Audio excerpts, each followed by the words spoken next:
Témoignage de Gaston Tchimbalanga, capturé par une sirène des eaux. Je suis Gaston Tchimbalanga, je suis né dans la province centrale d'Ambujimayi, en République démocratique du Congo. Mon père et ma mère sont morts lorsque je n'avais que 10 ans. Après la mort de mes parents, nous sommes devenus des orphelins et notre famille a sombré dans la pauvreté intense. Mon père était le seul homme dans sa famille, il avait 3 sœurs, l'une de ma tante vivait dans la province voisinante de Kananga, et donc je n'avais personne pour prendre soin de moi et me soutenir. Quand mon père et ma mère sont morts, ma tante a remarqué que j'étais abandonnée à moi-même, il n'y avait personne pour prendre soin de moi et me soutenir. C'est alors qu'elle décida de venir me prendre et me transporter chez elle dans la province voisine de Kananga. Elle avait véritablement décidé de m'élever et de prendre la responsabilité de financer mes études. Comme il n'y avait personne de la ville de ma province qui pouvait soutenir ma scolarisation, elle a voulu que je vienne vivre avec elle pour qu'elle m'envoie à l'école. Alors elle me transporta chez elle dans la province de Kananga, et je suis retournée à l'école. Quand j'ai commencé à vivre chez elle, elle finança mes études durant la première année et la seconde année, mais à la 3e année ma tante a perdu sa motivation, donc après 2 ans d'études ma tante n'a plus voulu financer mes études, elle ne pouvait plus tenir son engagement, elle avait perdu sa motivation de financer ma scolarité, et donc elle a abandonné son initiative. D'après mon constat, ma tante avait la possibilité financière de soutenir mes études, donc ce sont pas le moyen financier qui faisait défaut, mais elle n'avait plus la volonté de le faire, alors elle se désengagea. En fait ma tante avait une petite entreprise qui était productive, elle avait des véhicules et des voitures pour le transport en commun, et donc comme elle ne voulait plus m'envoyer à l'école, elle se mit à me faire travailler dans sa compagnie. J'ai donc commencé à faire de travail manuel qui était très physique, et cela bien que j'étais relativement un mineur. À un certain moment je me suis dit je n'ai que 12 ans, et ma tante me fait travailler dans son compagnie comme un adulte,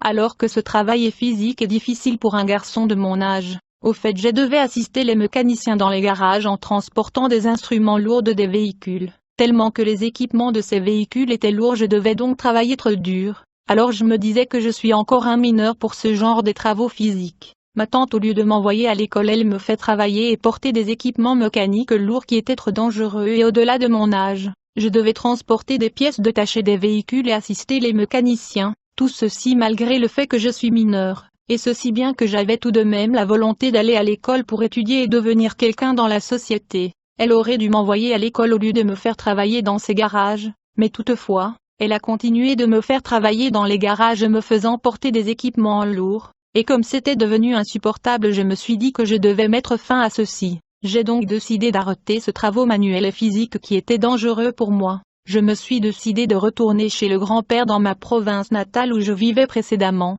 Ma venue chez la tante était avec l'accord du grand-père qui m'avait encouragé à venir vivre chez elle, mais pour retourner dans ma province natale je n'avais même pas le frais de transport. Comme je ne voulais pas que ma tante puisse savoir que j'ai rentré chez moi, j'ai fait en sorte qu'elle ne soit pas au courant de mes objectifs. Malgré le fait que je n'avais pas l'argent pour retourner chez le grand-père je m'étais décidé à fuir ma tante pour échapper ces travaux physiques et difficiles. Et donc je me suis rendu à la gare où les bus voyagent en destination de ma province natale. Une fois que je suis arrivé dans la gare, j'ai vu un bus qui allait en direction de ma ville natale. J'ai donc tenté d'expliquer au conducteur que je voulais me rendre dans ma province natale, mais que je n'avais pas assez d'argent pour lui payer. Je lui ai promis que mon grand-père allait lui payer le frais de transport une fois que nous sommes arrivés en destination. Ce conducteur accepta ma proposition et me laissa entrer dans son bus. Et donc miraculeusement je me retrouve dans un bus se dirigeant vers ma province natale bien que n'ayant pas le frais de transport. Et après que nous ayons parcouru environ 100 km de trajet nous sommes arrivés près du lac Mukamba. Ce lac est situé entre ma ville natale qui était notre destination et la province de Kananga d'où nous venions. Mais malheureusement quand nous sommes arrivés près de ce lac, notre bus tomba en panne. Et comme je n'avais pas d'argent je ne pouvais changer de bus. En dépit du fait que beaucoup de bus passaient par cette route en se dirigeant vers notre destination, j'étais donc dans l'obligation d'attendre jusqu'à ce que le bus soit réparé pour continuer mon voyage, mais il était déjà tard la nuit. Comme j'attendais la réparation du véhicule je voulais me laver car je me sentais inconfortable, et comme ceux qui voyageaient avec moi étaient familiers de cet endroit, ils m'ont indiqué la direction vers le lac Mukamba. En effet l'erreur fondamentale que j'ai commise est du fait qu'il semblait être le matin mais je ne savais pas qu'il était encore 3 heures du matin. J'ai pensé qu'il était 5 heures du matin à cause de l'aurore de la lune, alors je me suis rendu vers le lac pour me baigner. Lorsque je suis arrivé au bord du lac Mukamba, J'étais étonné de voir un savon, une éponge et une pierre que les gens utilisent dans les villages pour nettoyer les pieds. Je me suis dit, quelqu'un doit avoir oublié ces articles au bord du lac, alors je veux devoir l'utiliser, car je n'ai ni savon ni éponge avec moi. Alors je me suis déshabillé et je me suis mis à me laver avec le savon et l'éponge que j'avais trouvé là au bord du lac. J'étais au milieu du lac en train de nettoyer le dos avec l'éponge, quand soudainement j'ai senti quelqu'un arracher l'éponge de mes mains. Je voulais me retourner pour voir la personne qui m'avait arraché l'éponge. C'est alors que je me suis rendu compte que j'étais paralysé et immobilisé comme un statue au milieu du lac. Alors que j'étais là au milieu du lac incapable du bouger et du mouvement, j'ai attendu derrière moi une personne qui me parlait avec une voix ayant une féminité excessive. Elle rigolait profondément et intensement. C'était sans aucun doute la personne qui m'avait arraché l'éponge. Au fait, le savon, la pierre et l'éponge que j'avais vus au bord du lac abandonné n'étaient pas là par hasard. Elle appartenait à la sirène des eaux qui m'avait tendu un piège. Pendant qu'elle rigolait et se moquait de moi, j'ai tenté de me retourner pour le voir, mais j'étais complètement paralysé. À un certain moment, elle arrêta de rigoler et se mit à me parler. Elle me dit, « Gaston, sais-tu que nous t'avons cherché de plusieurs manières à plusieurs reprises pour longtemps? Sais-tu que ça fait très longtemps que nous travaillons pour te capturer et t'avoir?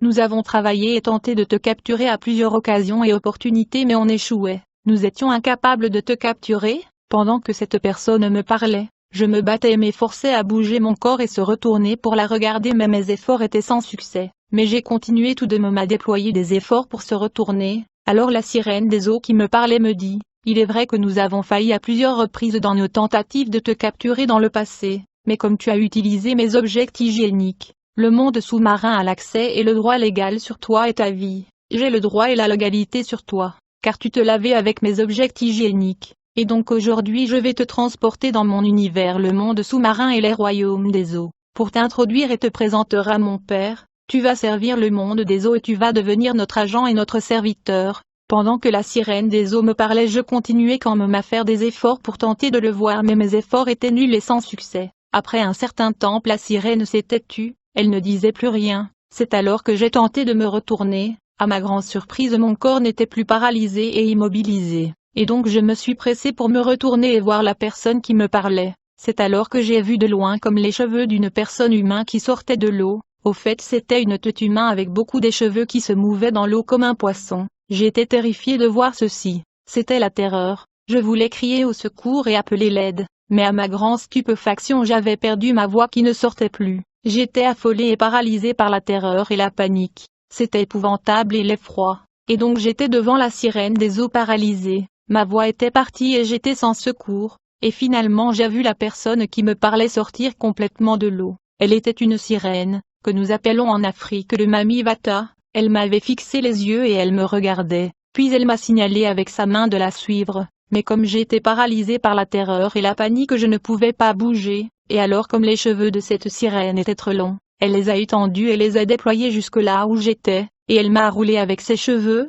En fait, ses cheveux se sont roulés autour de ma poitrine, puis elle a commencé à me tirer vers elle. Quand ses cheveux se sont roulés sur moi, j'ai senti comme une puissance, comme une énergie mystérieuse qui avait pris contrôle de mon être. J'étais comme hypnotisé, contrôlé et totalement manipulé, mon esprit était envoûté et captivé, c'est comme si j'étais hypnotisé. Je ne peux pas décrire mon intelligence et mon état rationnel. Alors la sirène, par l'entremise de ses cheveux qui étaient roulés sur moi, se mit à me tirer dans le profondeur du lac. Et on se dirigeait vers le monde des eaux. On descendait profondément dans les profondeurs de l'eau. Après un certain moment, j'ai vu une grand portail sous ce lac qui s'était ouvert par elle-même. Et donc nous sommes entrés par ce portail et nous avons débouché dans un monde mystérieux. Ceci était véritablement le monde sous-marin. Quand nous sommes entrés dans ce royaume, j'ai vu dans la cité les hommes qui étaient hybrides. Leurs parties inférieures étaient humains mais leurs parties supérieures étaient celles des bêtes et des monstres. Il faut noter que le monde sous-marin a des créatures et des monstres de différentes formes et différents aspects. Après avoir parcouru ce royaume, on se retrouva devant un homme et une femme assis sur leurs trônes respectifs. La femme qui était assise sur son trône avait une seule sein. Puis j'ai attendu la sirène des eaux qui m'avait capturé s'adresser à l'homme qui était assis sur son trône. Elle lui dit, « Père, je vous ai amené l'homme que vous cherchiez depuis longtemps. Je l'ai cherché partout sur la terre. Après plusieurs tentatives et plusieurs échecs, j'ai finalement parvenu à le capturer. » Alors l'homme qui était assis sur le trône m'ordonna de s'arrocher de son trône. Je dois vous informer que j'attendais les esprits sous-marins appeler cet homme qui était assis sur son trône Seigneur Lucifer. Alors cette entité qui était le diable m'ordonna de sucer le sein de la femme qui était assise sur le trône à son côté. Cette femme est l'une des femmes de Lucifer appelée la reine d'Osaka. Quand je me suis mis à sucer le sein de la reine d'Osaka, j'ai senti une puissance extraordinaire qui me remplissait et envahissait mon être. Après cela la reine me fit signe de retourner vers Lucifer.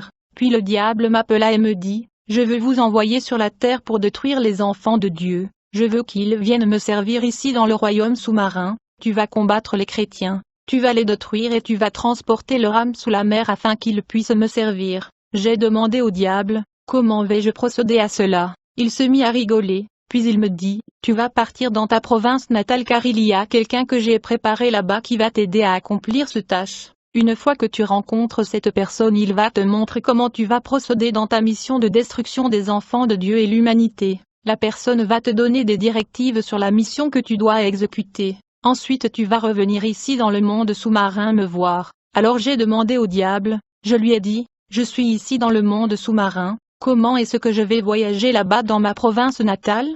Quand j'ai posé cette question au diable, j'ai vu les démons hybrides et les monstres marins qui se sont mis à rigoler. À ce moment même le diable a pris une canne métallique, et il la pointa sur moi. Quand il fit cela je fus instantanément et d'une façon mystérieuse transporté du royaume sous-marin et j'ai atterri à Bujimaï, ma ville natale. J'ai atterri mystérieusement en un clin d'œil dans un quartier de la ville que je connaissais très bien. J'étais étonné et je me demandais comment est-ce que je me suis retrouvé ici, alors qu'il y a quelques secondes j'étais dans le monde sous-marin avec Lucifer et les monstres marins. En ce moment même j'ai entendu la voix de Satan qui me dit, « Ne crains rien, tu vas dans le bâtiment du quartier général de l'armée. Il y a là-bas une personne que j'ai affectée pour vous aider, vous allez faire tout ce qu'il vous dira. » Alors quand je me dirigeais vers le bâtiment du quartier général de l'armée, j'ai vu une femme au milieu du boulevard, et cette femme me signalait de la rejoindre et la suivre. À vrai dire cette femme était une sirène des eaux qui était opérationnelle physiquement à la surface de la terre. Plus tard je le suivis et elle m'a amené chez elle.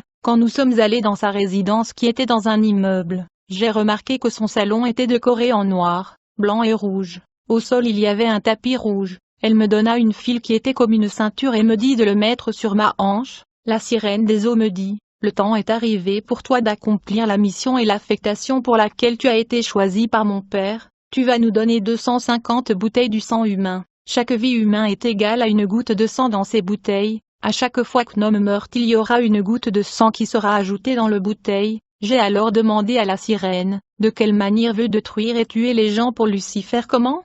Alors la sirène me dit, « Tu me donnes ta main, j'ai une bague que mon père Lucifer m'avait donnée pour toi. » Puis elle insera la bague magique sur mon doigt, et elle me dit, « Maintenant tu peux rentrer chez toi et visiter ton grand-père car ta famille te cherche. Il pense que tu es mort. Tu vas aller le voir puis après cela tu devras voyager dans notre univers sous l'eau pour rencontrer mon père. » Après cela la sirène des eaux a tenu ma main. En conséquence, dans une fraction de seconde je me suis retrouvé chez mon grand-père dans ma ville natale à Bujimaï. Quand je suis atterri dans notre parcelle, j'ai vu des gens qui pleuraient pour moi car il y avait funérailles pour moi. Ils pensaient que j'étais mort, et donc quand ils m'ont vu c'était la débandade. Ils se sont échappés. Les gens fuyaient car ils pensaient que j'étais un revent ou un fantôme. À vrai dire, le conducteur du bus qui me transportait du province de Kananga vers ma ville natale les avait dit que j'étais mort. Il leur a dit que j'étais allé me baigner dans le lac Mukamba et je me suis noyé. Ils ne savaient pas que j'étais capturé par le sirène des eaux qui m'avait transporté dans le monde de 7 ans sous l'eau.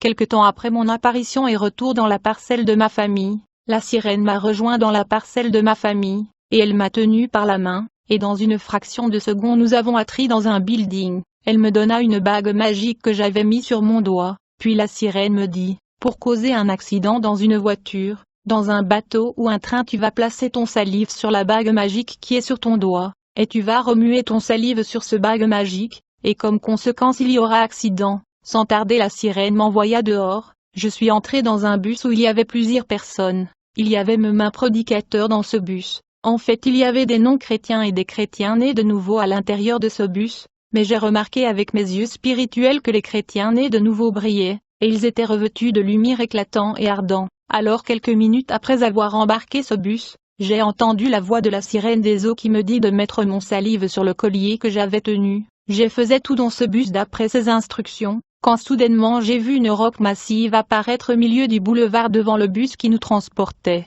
Ce roc massif a atterri de nulle part au milieu du boulevard. Quand le conducteur l'a vu, il a tenté de le dévier, mais c'était tellement massif qu'il a perdu contrôle du volant, et le bus a commencé à rouler sur le boulevard. Comme conséquence, beaucoup de personnes sont mortes. J'ai constaté que les chrétiens étaient épargnés, mais ils ont eu des blessures bien qu'ils ne sont pas morts. Mais pendant que la voiture roulait et les gens mouraient, j'ai disparu de ce bus. Ensuite j'ai vu la première bouteille qui m'avait été donnée être remplie du sang humain, car il y avait beaucoup de morts. La vie d'une personne représentait une goutte de sang, mais comme il y eut beaucoup de morts, la bouteille était remplie du sang. Quand j'ai disparu de ce bus, j'ai atterri dans un autre quartier de la ville, je suis entré dans un autre bus, et j'ai répété la même procédure. Et donc il y avait un autre accident et beaucoup de morts. Bien-aimés, la protection dans ce monde est uniquement en Jésus-Christ. Il est le bon berger, il est le chemin, la vérité et la vie. Sans Jésus-Christ nous sommes dans l'insécurité totale. Tout homme qui n'a pas Jésus-Christ dans sa vie est susceptible de tomber victime de démons et des forces du mal qui influencent et contrôlent ce monde.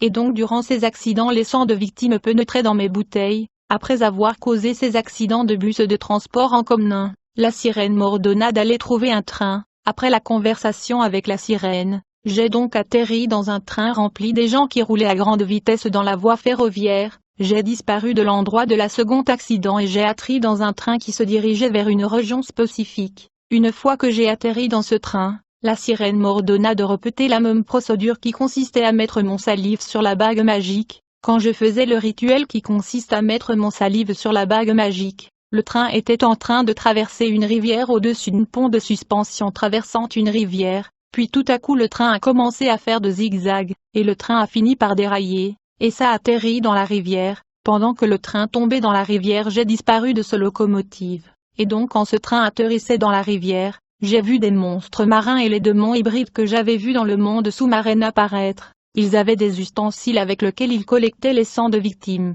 Après avoir déraillé ce train, j'ai entendu la voix de Lucifer qui me dit, « Vous êtes un serviteur fidèle, à cause de votre obéissance et soumission vous devez me rejoindre dans le monde sous-marin, pour que je puisse augmenter vos pouvoirs, car vous avez parvenu à nous fournir la quantité du sang humain que nous vous avons demandé. J'ai donc une nouvelle mission pour vous. » En ce moment même, j'ai tenu mon ceinture mystique, et j'ai prié à Lucifer de me rendre capable de voyager sous l'eau, et en une fraction de seconde je me suis retrouvé dans le monde sous-marin. Quand j'ai atterri dans le monde des eaux, il y avait un tapis rouge bien étalé pour moi. J'étais accueilli comme un invité spécial avec beaucoup d'honneur. Cet tapis rouge était très long et interminable. En réalité il allait jusqu'au trône de Lucifer.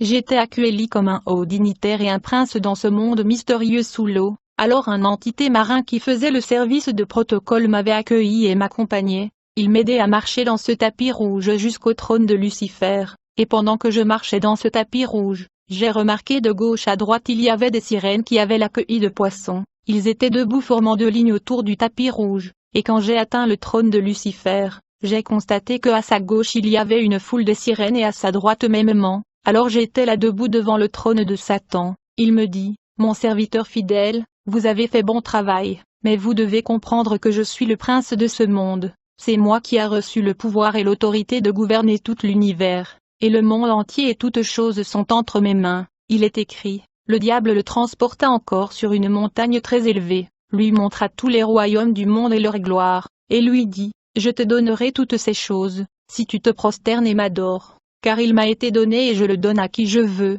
Bien-aimés, nous savons que nous sommes de Dieu, et que le monde entier est sous la puissance du malin, et il est écrit, « C'est pourquoi réjouissez-vous, cieux, et vous qui habitez dans les cieux, mais malheur à la terre et à la mer.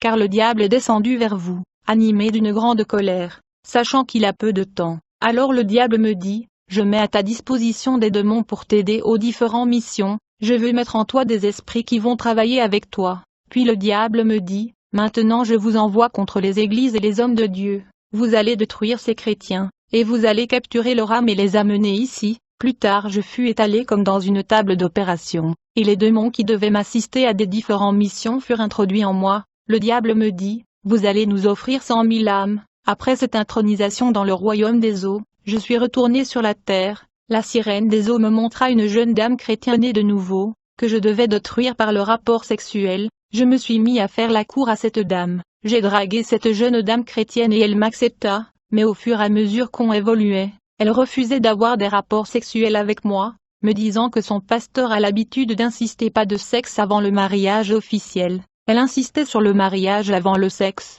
et comme je mettais la pression sur cette dame chrétienne, les anges de l'Éternel m'ont apparu et m'ont averti qu'ils ne me laisseront pas forcer cette fille dans le sexe illicite. J'étais menacé par les anges de l'Éternel car cette fille avait refusé catégoriquement de coucher avec moi, mais je mettais pression sur elle. Les anges m'ont averti que j'allais subir de conséquences si j'ose utiliser la force contre ces chrétiens. Plus tard j'ai expliqué à la sirène des eaux que la fille était catégorique, pas de sexe avant le mariage. Quelque temps après cela, la sirène des eaux me donna de l'argent. Elle me dit, tu vas maintenant rendre visite à la famille de cette fille, et tu vas proposer de la marier officiellement avec cet argent. Alors je suis donc allé voir la famille de cette jeune dame et j'ai proposé de marier leur fille. Les deux familles se sont mis d'accord de se rencontrer. Au fait je voulais la marier et puis la détruire. La sirène m'avait aussi informé que le pasteur de cette fille combattait farouchement le royaume de Satan. Mais un jour pendant que nous étions dans le préparatif pour le mariage, j'ai accompagné la jeune dame à l'église où elle priait. Nous étions en plein culte.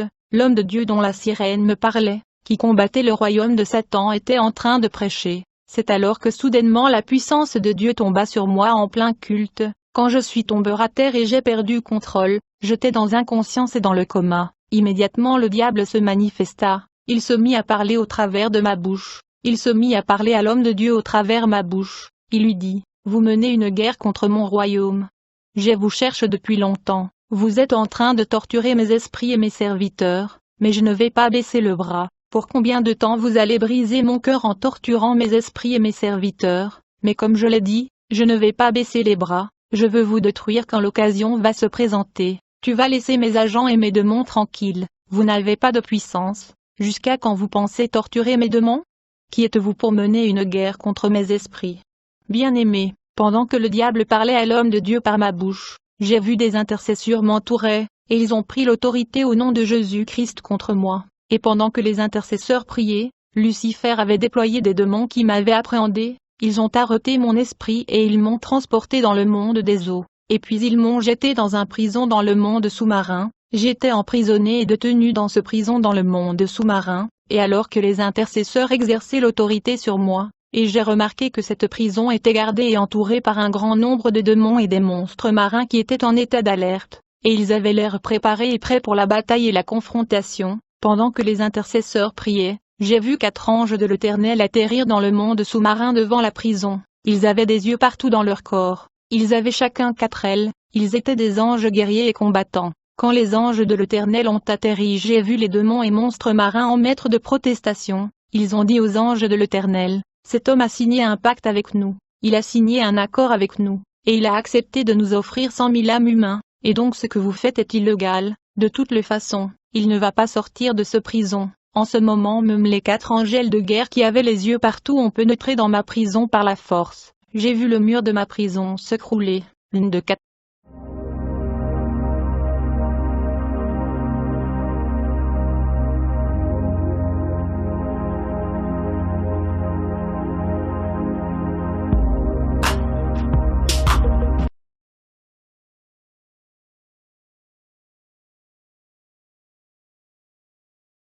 Témoignage d'un ancien féticheur et magicien du Nigeria. En manuel, dans cette conversation Satan explique pourquoi il se rebella contre son Créateur. Il a aussi parlé de la naissance d'Adam et de l'identité de notre Seigneur Jésus-Christ. Ce dont nous discutons aujourd'hui est intitulé Ma conversation avec Satan. Beaucoup de gens vont commencer à se demander comment est-il possible que quelqu'un ait une conversation face à face avec Satan. Comment est-ce possible? Je veux dire différentes questions peuvent être soulevées. Certains vont se poser cette question. À quoi ressemble le diable? Est-il vert? Est-il jaune? Est-il noir ou a-t-il la peau rouge? A-t-il une nature animale ou une nature humaine? Eh bien mes confrères, je ne pense pas ce à quoi il ressemble est pertinent. Ce qui est plus important c'est quel est son objectif, et qu'est-ce que cela a à voir avec vous? La destruction de votre âme, c'est ça, il veut vous détruire. Donc, je remercie Dieu de m'avoir donné l'opportunité de faire ces expériences que j'ai vécues afin de pouvoir exposer Satan, afin qu'aucun être humain après avoir entendu de moi ne tombe plus jamais dans le piège de Satan, à moins qu'il le veuille volontairement. La conversation avec Satan se passait dans une convention du gouvernement diabolique, qui a été tenue au Nigeria, dans l'ancienne région de l'ouest du Nigeria en 1952 vers la fin. J'étais très jeune, un petit garçon comme j'étais, mais j'avais été initié à ces choses diaboliques, et je n'étais pas capable d'en sortir, même si je le voulais. Quand les mauvais esprits tiennent ce genre de convention, ils vont dans diverses divisions et départements. Chaque division et département a un leader, pour un sommet ou convention qui va rassembler tous les départements et divisions du monde satanique sous une tente. Lucifer le fils de l'aurore est celui qui va présider une telle occasion. S'il y avait plusieurs discussions, il y aura aussi plusieurs maîtres. Dans cette réunion, Satan étant le capitaine, il était le chef de séance, tandis que certains esprits comme Belzébul, Asmodée, Érythine, Bobema, Semeline, Magine se tenaient autour de lui comme des agents de sécurité, parce qu'ils étaient vraiment mouillés comme une armée. Et pour commencer la réunion, Satan nous a salués en langage occulte et nous avons répondu en conséquence. Alors Satan nous a demandé, « Que pensez-vous que nous pouvons faire contre les enfants de Dieu qui se donnent à la prière et à la pureté ?» Immédiatement Belzébul se leva pour dire quelque chose, mais il fut interrompu par un homme parmi nous, qui dit à Satan, « Vous parlez de gens qui appellent le nom de Jésus ?» À cette question, Satan répondit avec colère et douloureusement à cet homme et lui demanda, « Pourquoi m'as-tu lancé des flèches? Si tu t'aventures à mentionner de nouveau ce nom-là, je te traiterai de manière impitoyable. » Il a donc été conseillé aux membres d'appeler Jésus homme juste, et de ne pas mentionner son nom. Mes frères bien-aimés, une chose très effrayante s'était produite ce jour-là. En fait, aussitôt que l'homme a mentionné le nom de Jésus, il y avait une lumière très brillante dans la brume de l'obscurité dans laquelle la réunion avait lieu. La lumière était si grande que la réunion ne pouvait pas continuer. Ceci est la raison pour laquelle les sorciers et les sorcières détestent tout chrétien, surtout ceux qui prient régulièrement. Cependant, la manière dont cette réunion s'est terminée si brusquement a soulevé autant de questions dans mon esprit concernant l'invincibilité de la puissance de Satan, parce que j'avais l'habitude de croire que Satan avait le pouvoir et la puissance. Cet incident a soulevé l'inquiétude en moi et la curiosité. Alors j'ai décidé de connaître le nom de l'homme qui s'appelle Jésus. Pour cela, j'ai également décidé d'invoquer Satan et de connaître la vérité de sa part en écoutant de la bouche même du maudit. Pourquoi il n'a pas aimé entendre le nom de Jésus? J'ai fait tous les préparatifs nécessaires qui doivent être faits avant que Satan puisse être invoqué. Si quelqu'un veut voir Satan face à face, pour autant que je sache, dans l'occultisme magique une telle personne doit avoir besoin de beaucoup de consécration, beaucoup de préparation, beaucoup de sacrifices et beaucoup d'abnégation. Par exemple, une telle personne doit jeûner pendant au moins 11 mois et 11 jours consécutifs, en prenant sa nourriture une fois par jour. Mais, il y a encore des tabous à faire et à ne pas faire pendant les 11 mois et 11 jours. Pendant cette période de jeûne, vous ne devez ni dormir, ni incliner la tête, ni somnoler, ni être hors de son aplomb dans l'après-midi. Vous ne devez pas être impliqué dans des rapports sexuels aussi, à la fin du jeûne. Alors l'invocation peut avoir lieu dans une zone spécialement préparée avec le réseau dans le but précis que vous avez fait depuis 11 mois et 11 jours. Vous devez vous concentrer sur un endroit particulier. C'est là que tout rituel et toutes sortes de cérémonies nécessaires doivent avoir lieu. Et donc j'ai fait tout ce qui était nécessaire pour invoquer Satan, et je l'invoquai, aussitôt qu'il a apparu. Pour commencer, j'ai demandé à Satan de répondre franchement mes questions. Puis il m'appela dans mon nom spirituel et me dit, « S'il te plaît, laissez ce sujet de côté, car je sais ce que tu as l'intention de demander. » Malgré tout, je lui ai dit, « Je ne t'ai même pas posé une question, mais c'est comme si tu ne veux pas m'écouter. » Il m'a répondu, « Tu peux parler maintenant, bien-aimé. » Ce que vous allez écouter est le dialogue s'ensuivit entre moi et Satan ce jour-là. Alors j'ai posé une question à Satan, j'ai dit, « Capitaine, pourquoi est-ce que ce jour-là vous vous souvenez, vous avez passé une instruction selon laquelle personne ne devrait mentionner le nom de Jésus. Dès que j'ai mentionné le nom de Jésus, le diable a hurlé comme s'il a été atteint par quelque chose de douloureux. Puis il me demanda, « Pourquoi m'as-tu lancé une flèche? Pourtant tu as dit que tu voulais me parler. » Je lui répondis, « Capitaine, m'avez-vous vu avec un arc et une flèche ?» Le diable me dit d'une voix très froide, mais en colère, il me dit, « Il n'y a pas de flèche dans ta main, mais il y a une flèche dans le nom que tu viens de mentionner. Pourtant je t'ai dit de ne plus appeler ce nom mais de lui appeler homme juste. Tu vas l'appeler l'homme juste. » Alors j'ai répondu au diable, « Pourquoi est-ce que je ne dois pas appeler le nom de Jésus en votre présence ?» Immédiatement le diable se mit à gémir de douleur, puis quand il a crié comme s'il était meurtrier, il a disparu, je ne pouvais plus le voir. Puis j'ai commencé à faire une sorte d'invocation puissante pour le contraindre à réapparaître. Immédiatement il réapparut, mais cette fois il était agacé et son visage était si sauvage, comme s'il voulait me consumer s'il avait le pouvoir de le faire. Mais j'avais tellement de choses autour de moi qui ne lui permettaient pas de se rapprocher. Cependant nous avons commencé à discuter à nouveau, puis je lui ai posé une autre question. Pourquoi êtes-vous enfui lorsque j'ai appelé le nom de cet homme juste? Puis il a parlé et j'ai été secoué. Il a dit, vous osez me déranger en mentionnant le nom de cet homme juste? Vous savez, au commencement, Dieu nous a créés dans sa forme et sa ressemblance à partir de roc. Nous avons été faits du soufre de l'enfer. En créant le monde il a fait des êtres humains de la boue. Savez-vous que la pierre est d'une meilleure qualité que la boue? Pourtant Dieu a dit que l'homme devrait régner sur tout ce qu'il avait créé, y compris moi et mes anges.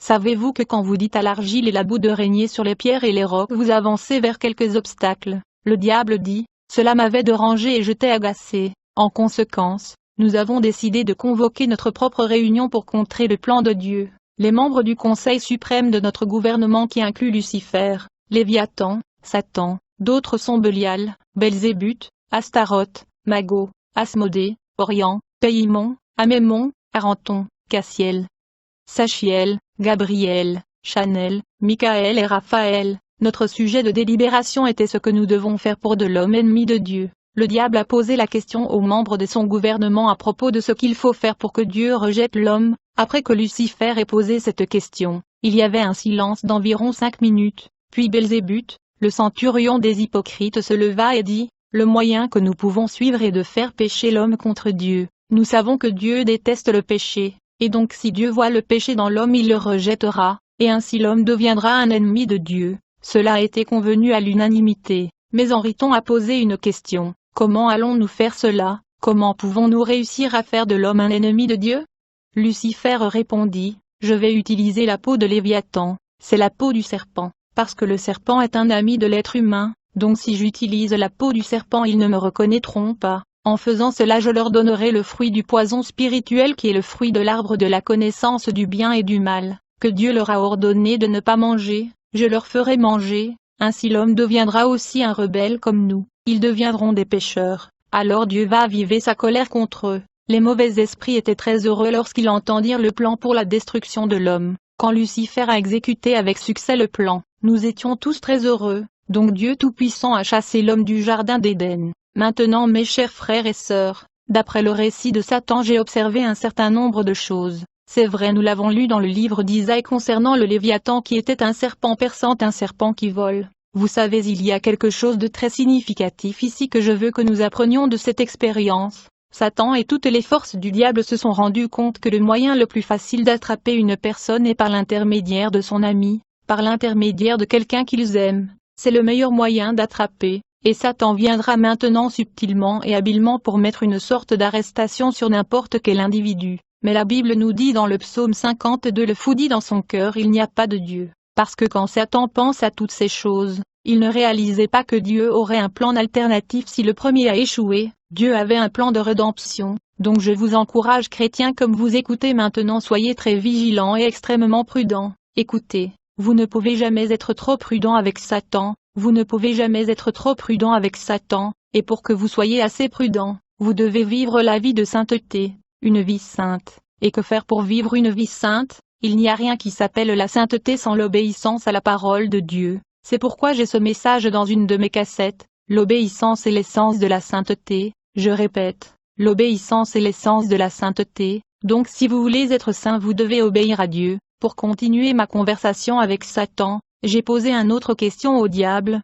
j'ai dit, capitaine, pourquoi est-ce que c'est seulement le péché que vous pouvez utiliser pour la destruction humaine? Alors Satan a répondu en disant, c'est simple, voici la raison, nous avons vécu avec Dieu Tout-Puissant aux régions célestes et nous savons ce qu'il déteste et ce qu'il aime, nous avons testé la joie de son royaume. Et depuis qu'il nous a chassés nous ne voudrions pas que quelqu'un hérite de ce que nous avons perdu. Écoutez, une fois que nous avons poussé l'homme à se rebeller contre Dieu, le Tout-Puissant a fait ce que nous n'avions jamais prévu du tout. Il a prophétisé au sujet de la destruction finale de notre gouvernement quand il a dit, « Je mettrai inimitié entre toi et la femme entre la postérité et sa postérité. Celle-ci écrasera ta tête et tu lui blesseras le talon. » Ceci est dans Genèse chapitre 3 verset 15. Après cette prophétie nous étions tous tristes car nous savions ce que cela signifie. Cependant, Lucifer a appelé au calme, et a dit, « Quel genre de fils pensez-vous que la femme va engendrer qui sera en mesure de nous conquérir? N'ayez pas peur, ne tremblez pas, si un fils de l'homme doit aller contre nous, une fois qu'il est mort tout sera fini, donc aucun de vous ne devrait avoir peur du tout. mais nous ne savions pas que l'enfant de la femme serait mystérieux. Alors j'ai posé une autre question à Satan, combien de fils Dieu a-t-il promis à l'homme, et quel était le signe que tu espérais voir pour savoir que ton royaume serait détruit? Alors Satan répondit, la semence de la femme que Dieu a promis est celui qui affrontera notre gouvernement et le détruira selon la prédiction de Dieu. Ensuite j'ai lancé une autre question à Satan, quel genre de guerre avez-vous fait contre la semence de la femme? Vous êtes-vous battu avec des fusils ou avec des balles ou avec quoi? Satan a répondu, la guerre n'était pas celle des pistolets, des bombes ou des couteaux, mais c'était une guerre de sang. Dieu voulait que le sang du juste purifie les pécheurs. Vous savez frères, je veux que nous comprenions un peu ici quand Dieu vous appelle à venir à lui exactement comme vous êtes, rien de plus rien de moins, comme vous êtes, et lorsque vous venez à Dieu comme vous êtes,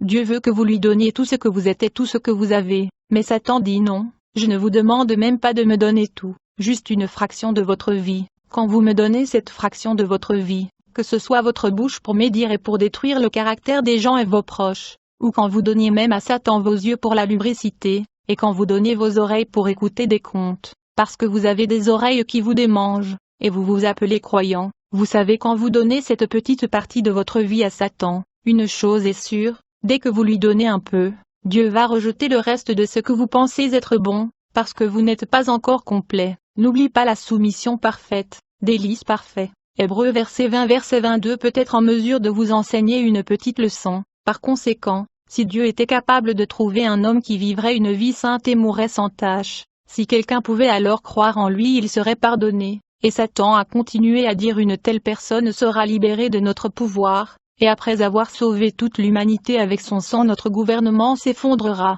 Puis j'ai lancé une autre question, je lui demanda. Quel est le nom de ce fils particulier que Dieu a dit va briser la tête de ton gouvernement? Et comment le fils est-il venu dans ce monde? Qui t'a fait savoir qu'il est le fils promis? Satan a répondu, c'est le nom que tu as appelé depuis que nous avons commencé la discussion, et je t'ai dit de lui appeler l'homme juste. J'ai répondu inconsciemment, je n'ai jamais su quand je dis cela mais j'ai répondu intérieurement, et ce que ce Jésus, quand j'ai mentionné Jésus dans mon cœur, Satan hurla encore comme s'il était meurtri. Il menaça de me quitter si je citais le nom de Jésus, parce que c'était plus douloureux qu'une flèche pour lui et plus intense que le feu. Il me dit de ne jamais mentionner de nouveau ce nom. Puis j'ai répondu capitaine, à cause de la façon dont vous parlez je suis désolé mais je voudrais juste savoir, cet homme juste dont vous parlez il semble qu'il soit plus que vous, vous n'avez rien dit de lui, je veux juste savoir quelque chose, que se passe-t-il? Comment se fait-il que vous ne voulez pas entendre son nom ou quelque chose sur lui? Pourquoi son nom est-il si dangereux? Satan a répondu je te n'aurais dit beaucoup plus, mais tu es celui qui pose de nombreuses questions. J'ai dit d'accord, oubliez toutes ces questions, parlez-moi un peu de la seigneurie de cet homme juste. Satan est entré dans ce genre de longue histoire que j'essayerai de vous familiariser autant que possible. Beaucoup de temps se sont écoulés maintenant, mais je me souviens encore très bien comme si c'était hier. Satan me dit, tu veux entendre la vérité, alors je veux te le dire. Et maintenant à Dieu qui est la gloire suprême je jure au nom du Dieu vivant que je ne cacherai rien de toi bien. Avant que l'enfant promis soit né, il y a eu beaucoup de prophéties sur sa naissance, même jusqu'à sa naissance. Cependant Dieu Tout-Puissant a caché le mystère aux êtres humains.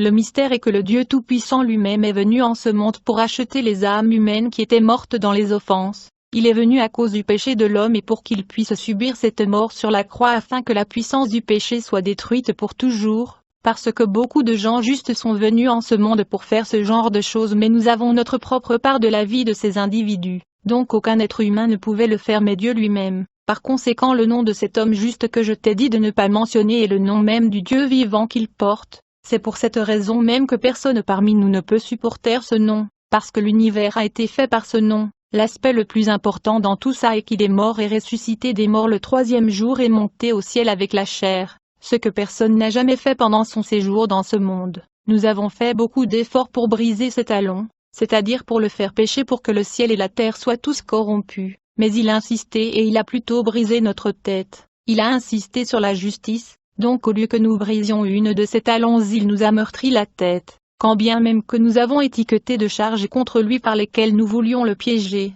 La première accusation que nous lui avons citée était un verset de la Bible qui dit, même si les mains sont jointes les pécheurs ne seront pas libérés de sa punition. Proverbe 11 verset 21 Mais cet homme juste répondit à cela en disant quiconque viendra à moi je ne le mettrai jamais dehors. Jean chapitre 6 verset 37. C'est la raison pour laquelle cet homme juste était tenté sur la croix où deux voleurs ont été cloués avec lui, l'un à la main droite et l'autre à sa main gauche. Moi Satan, je suis entré dans le cœur du voleur sur le côté gauche et ensuite du voleur sur le côté droit afin de tenter cet homme juste.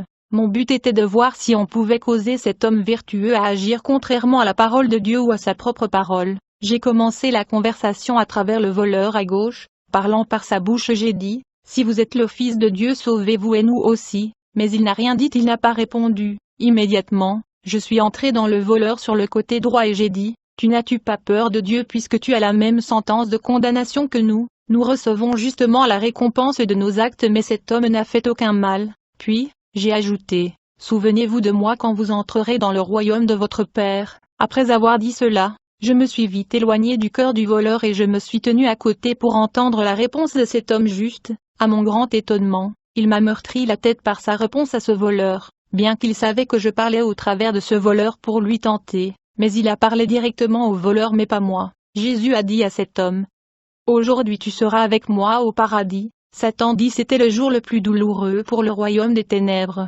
selon ce que Satan m'a dit ce jour-là. Il n'y a jamais eu un tel jour dans l'histoire des forces du mal. Après que ces choses soient arrivées, cet homme juste rendu l'esprit. En conséquence notre gouvernement s'est divisé, c'est ce que Satan a dit. Il a dit que leur gouvernement s'est divisé et a été dispersé aux quatre coins de la terre, jusqu'à ce que le corps de cet homme juste ait été enlevé de la croix et enterré. Depuis je n'ai pas été capable de contrôler les dégâts. Cet homme juste n'est pas allé au tombeau à cause des êtres humains vivants mais il est allé à la tombe pour que les morts aient le privilège d'entendre l'évangile. Cela correspond à 1 Pierre 3 versets 18 à 20. Christ aussi a souffert une fois pour les péchés, lui juste pour des injustes, afin de nous amener à Dieu, ayant été mis à mort quant à la chair, mais ayant été rendu vivant quant à l'esprit, dans lequel aussi il est allé prêcher aux esprits en prison, qui autrefois avaient été incrédules lorsque la patience de Dieu se prolongeait au jour de Noé, pendant la construction de l'arche. Alors Satan a continué à le dire, immédiatement après que Jésus est entré dans la tombe. Satan et ses disciples et ses anges se sont souvenus d'une parole de Jésus prononcée avant sa mort, quand il a dit, « Détruisez ce temple et je le relèverai dans 3 jours. » Satan et ses collègues ont maintenant raisonné comme la parole de Dieu dit qu'il n'y a ni œuvre, ni pensée, ni science et ni sagesse dans le séjour des morts où tu vas. Ecclésiaste 9 verset 10. Ainsi après l'enterrement de cet homme juste, les mauvais esprits se tenaient autour de sa tombe. Ils ont décidé de ne pas lui permettre de ressusciter d'entre les morts. Même s'il voulait sortir de la tombe, ils ont décidé de le battre sans pitié puisqu'il était encore dans la chair des êtres humains.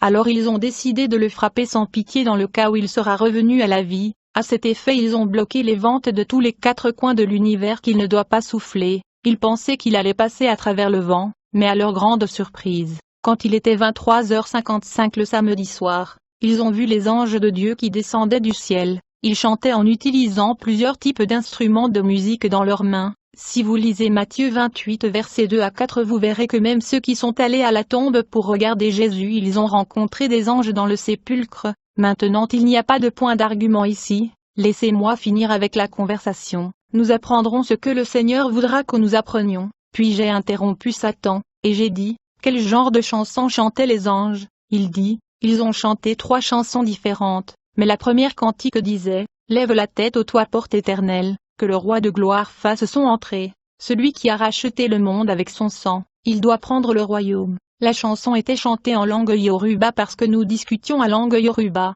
Satan dit, comme nous les avons vus en train de chanter, nous étions en colère, et nous leur avons dit, si vous les anges de Dieu vous vous hasardez à venir ici nous nous battrons jusqu'à la fin. Quand nous avons dit cela, ils ont commencé une autre chanson, qui dit, aujourd'hui est un grand jour, honneur soit rendu au roi des chérubins. Toutes les créatures vous tous sortez de vos cachettes, honneur soit rendu au roi des chérubins, maintenant grand zèle sur le front de guerre, honneur soit rendu au roi des chérubins, esprit démoniaque tremblez maintenant, honneur soit rendu au roi des chérubins, sorcières et sorciers ne doivent pas nous voir, honneur soit rendu au roi des chérubins ainsi de suite. Satan va plus loin en disant, quand les anges de Dieu chantaient cette chanson ils étaient tout prêts et aptes à combattre tout pouvoir qui était contraire à leur pouvoir. Pendant que les forces des ténèbres se tenaient debout, soudainement ils ont remarqué que les anges de Dieu n'utilisaient plus leurs instruments, et ils ont cessé de chanter. Il y avait un calme plat partout, et quand il était environ 23h58 ils ont commencé à chanter une 3e chanson sans leurs instruments. Quand ils chantaient,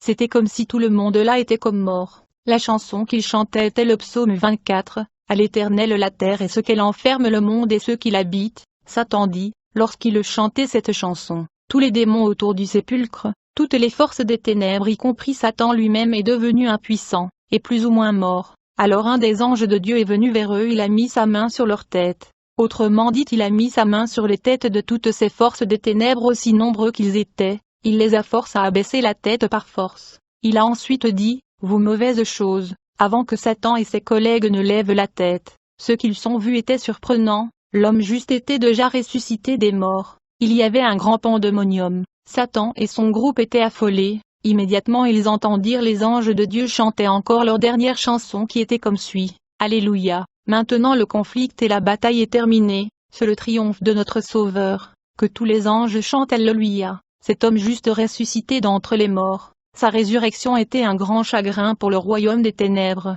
parce qu'il a donné à son peuple les chrétiens la liberté et l'autorité sur les forces de Satan. Satan dit, c'est à partir de ce moment-là que Dieu le Père a mis l'autorité que personne ne peut affronter dans le nom de cet homme juste, car Dieu l'a souverainement élevé.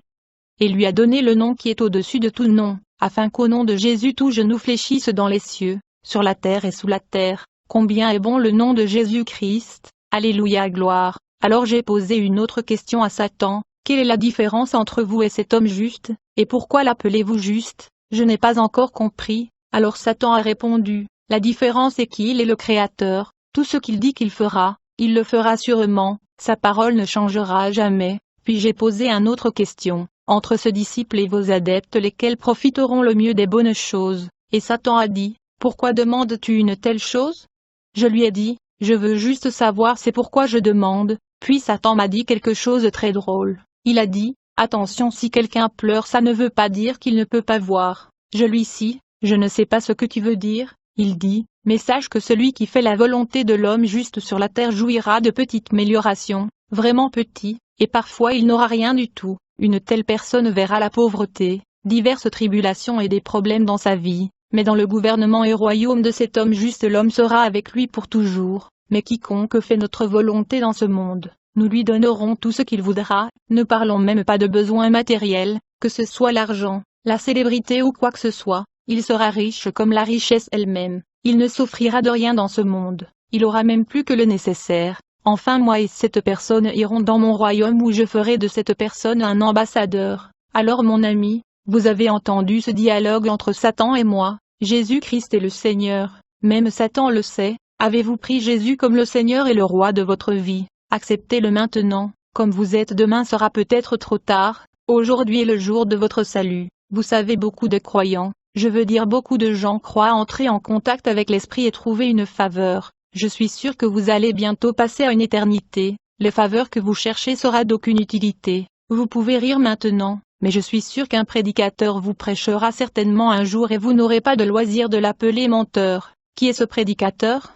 Ce monsieur la mort, le monsieur la mort est le plus grand prédicateur qui ait jamais existé sur la terre. Partout il prêche son message, les gens versent toujours des larmes. Vous voyez des gens mourir tous les jours. Où croyez-vous qu'ils vont? Où pensez-vous qu'ils vont? Donc la décision est entre vos mains. Si vous êtes chrétien, c'est le moment de commencer à faire des affaires avec Dieu, d'arrêter de jouer, d'arrêter de faire des blagues. Renonce à toi-même, porte la croix et suis le Seigneur. Ton âme serait en sécurité. Il dit sois altu.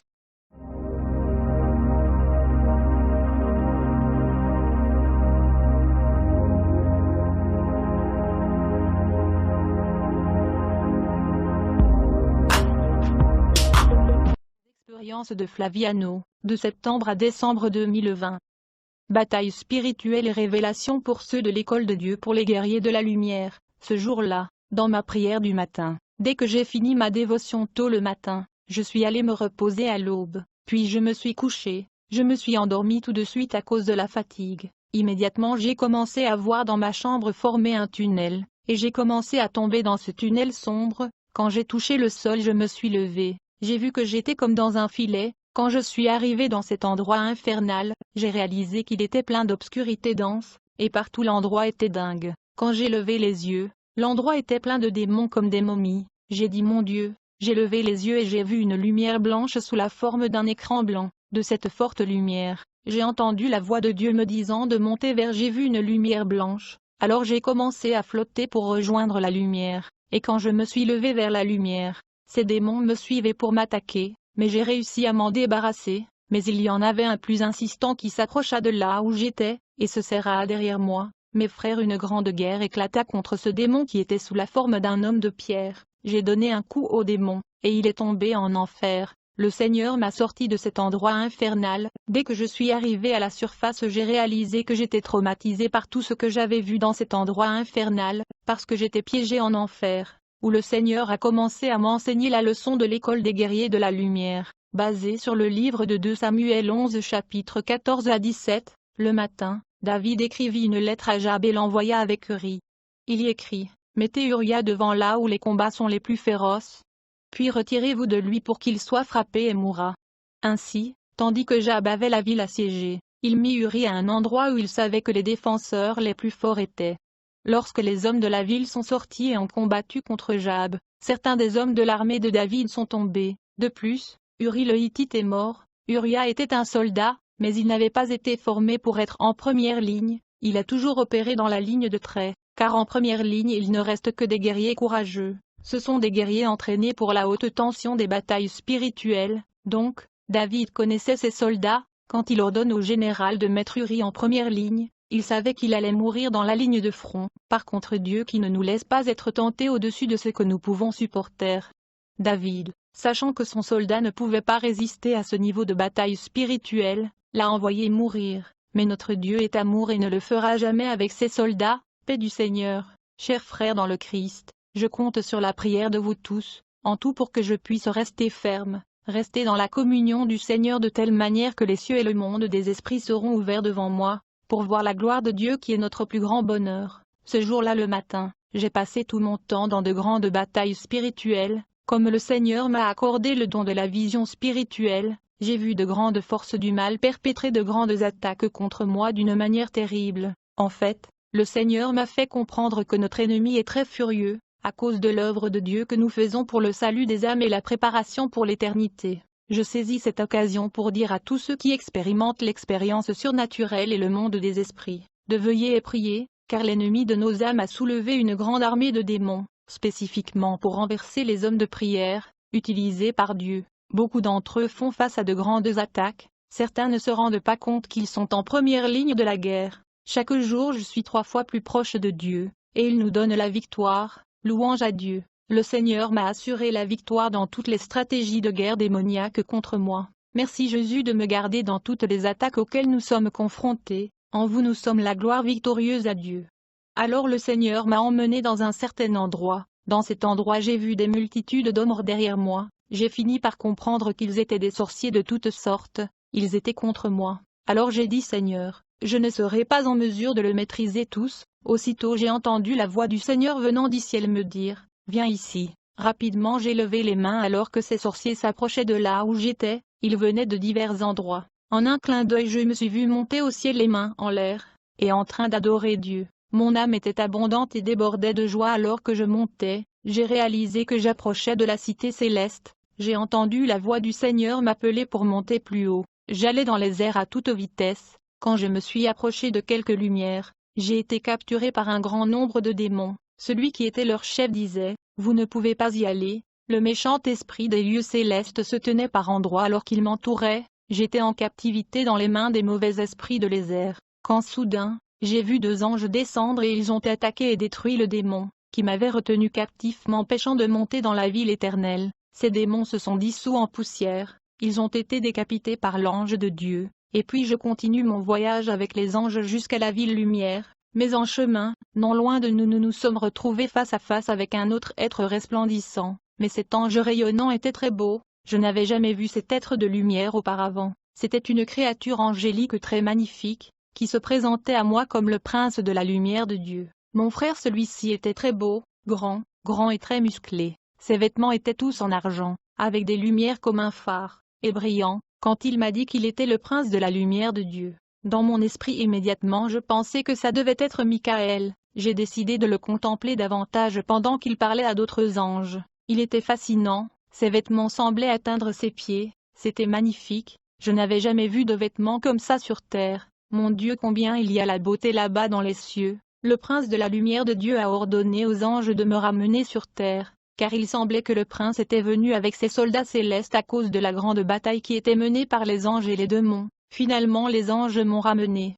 Au mois de novembre 2020, j'ai commencé une campagne de prière. Je priais avec ferveur pour les âmes captives emprisonnées dans le monde sous la mer, parce que le Seigneur m'a appris que beaucoup sont liés et piégés dans le monde des eaux, même s'ils sont encore vivants ici sur terre. Un de ce jour dans cette campagne de prière pendant mon temps de dévotion, j'ai fait une déclaration de guerre contre les esprits marins, et j'ai décidé de prier contre ces prisons sous l'eau. Alors que je m'approfondissais dans la prière, le Seigneur a ouvert mon œil spirituel, et j'ai vu une foule de gens sortir des eaux. Ils sortaient de leur captivité et leurs chaînes étaient brisées. Plus je priais, plus les gens sortaient de l'eau, et ils étaient libres et libérés. Ils étaient libérés de la prison sous-marine. J'ai glorifié Dieu pour cet exploit. Dès que j'ai terminé la bataille spirituelle dans ma dévotion, je suis allé me reposer un moment. Mes frères, quand je me suis endormi à nouveau, mes yeux spirituels se sont ouverts. Quand je regarda le toit de ma maison, j'ai vu deux pouvoirs des eaux. Ils étaient sous la forme de gigantesques anacondas. Nulle part dans le pays nous n'avions vu des serpents si gros. Ils venaient du monde marin avec une grande force. D'abord j'en ai vu un, je n'ai pas su qu'il y en avait un autre derrière moi. J'ai vu les deux serpents marins venir contre moi à grande vitesse. Ils ne m'ont pas laissé le temps de parler. Quand j'avais peur j'ai regardé le ciel, et j'ai dit Jésus aide-moi. Immédiatement j'ai vu des lumières. Soudain j'ai vu que de nombreux anges sont descendus pour intervenir dans mon combat, et je me suis aussi retrouvé aux prises avec les pouvoirs des eaux. Ils étaient si ardents et furieux, à cause des âmes qui ont été sauvées des prisons des eaux. Ces serpents étaient en colère et ils sont venus m'attaquer. Quand les anges ont intervenu avec des épées enflammées, ils ont coupé ces serpents marins. Ces serpents ont été décapités et leurs queues ont été brisées. Gloire à Dieu, nous n'avons rien à craindre. Le Seigneur est notre gardien. Le Seigneur ne nous abandonne jamais. Le Seigneur m'a dit que les expériences d'enlèvement et de guerre spirituelle aideront beaucoup de ceux que Dieu élève ces jours-ci pour la guerre. Il m'a dit que vous êtes guidés pour préparer les guerriers, qui vont bouleverser l'enfer. Ces guerriers de la fin des temps arrivent. Ces guerriers de la fin des temps sont en préparation. Beaucoup des géants de la foi seront élevés, avec une armure spirituelle pour un combat acharné contre les principautés et les puissances. Louez le Seigneur. S'il vous plaît, écoutez le récit de l'une des âmes qui a été sauvée de la prison sous-marine, grâce à cette campagne de prière contre le monde qui est sous-marin. Bonjour, je suis Podidrio, j'ai 12 ans. J'ai été sauvé du monde mystérieux par l'homme de Dieu Elder Flaviono. Je suis entré dans le monde de l'occulte quand j'avais 4 ans, je crois. J'étais seul à la maison, ce jour-là, quand la reine des serpents, qui est une principauté marine, est apparue. Elle m'a demandé si je voulais faire partie du monde mystérieux, mais j'ai refusé de conclure une alliance avec la reine marine des serpents. Quand je lui ai dit non, au même moment je suis tombé par terre et suis tombé dans le coma. Rapidement j'ai vu que j'étais entouré par des puissances marines. J'ai vu plusieurs reines des eaux. Certaines de ces reines de la mer avaient 5 têtes. La reine des serpents a une queue de serpent, mais le haut de son corps était humain. J'ai vu que ses cheveux étaient des serpents. Le Seigneur révèle que les cheveux de la reine du serpent ont été vendus dans le monde entier. Ce sont de faux cheveux que les femmes portent, même des sœurs en Christ. Pourtant ces perruques sont des serpents. J'ai vu une autre déesse de la mer qui avait 10 têtes. Ces reines de la mer proposaient de me faire roi dans leur monde sous-marin. Elles m'ont dit, tu seras roi dans notre monde, tu seras notre roi. Puis elles ont mis une couronne sur ma tête, et quand j'ai porté cette couronne, je me suis transformé en un homme serpent après l'avoir placé.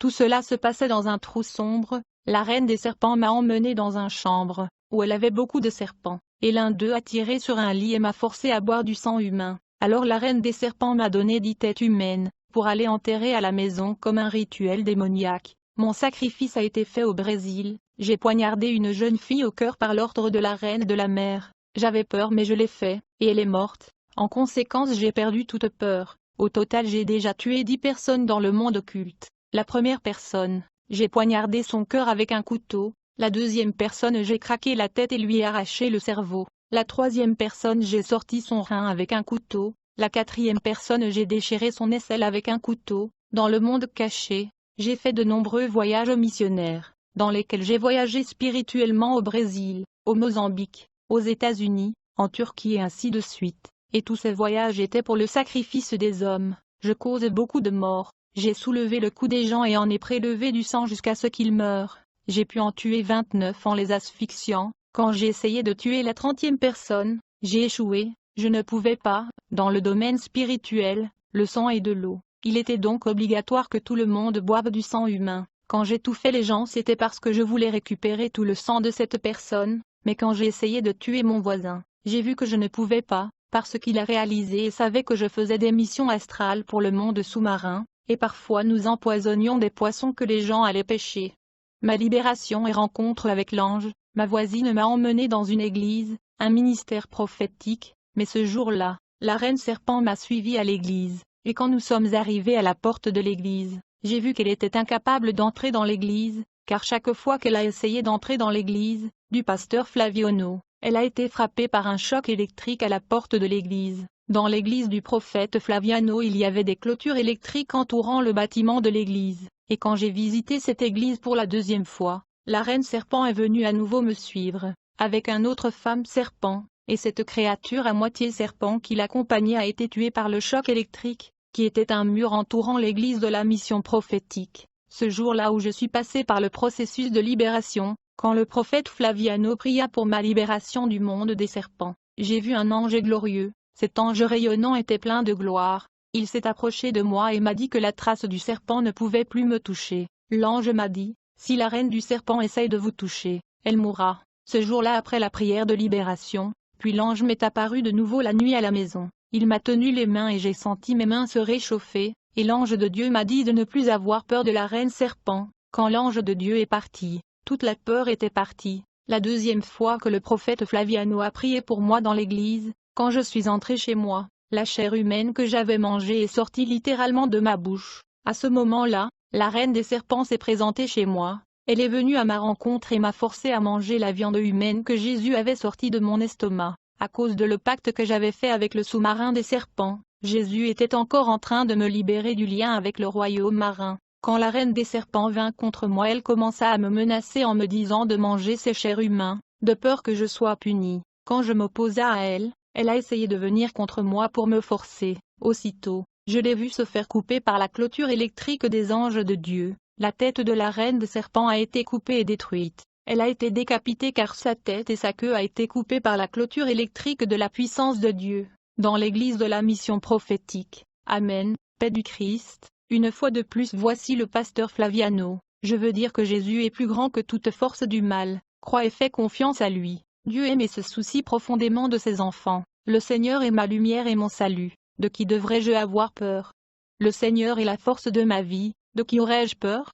Quand les méchants, mes adversaires et mes ennemis, sont venus contre moi pour manger ma chair, ils ont trébuché et sont tombés. Même si une armée m'entourait, mon cœur n'aurait pas peur. Même si la guerre faisait rage contre moi, je lui ferai confiance. Psaume 27 vers 1-3. Après la visite en enfer que j'ai eue, j'ai été de nouveau enlèvement au ciel, puis j'ai adoré Dieu, chanté à Dieu dans cet enlèvement, louant Dieu. Je suis même allé dans le tourbillon de l'enfer. Il y avait une autre bataille à mener à cet endroit. Il y avait beaucoup de démons qui sortaient du tunnel. Leurs objectifs étaient de piéger les gens en enfer. Les démons se sont élevés contre moi. Quand ils m'ont vu, une bataille spirituelle de démons a éclaté contre ma vie. Ils étaient très en colère contre moi. Et le Seigneur m'a laissé seul pour combattre le combat de la foi en utilisant son nom. Et j'ai réussi à les vaincre à cause du Christ. Les démons sont de nombreuses formes et types. Et ils sont extrêmement déformés dans leurs images. Certains démons que le Seigneur m'a montrés dans le royaume des esprits sont les types des démons que ce méchant agent de Satan affiche à la télévision, dans les films et bandes dessinées. À la télévision,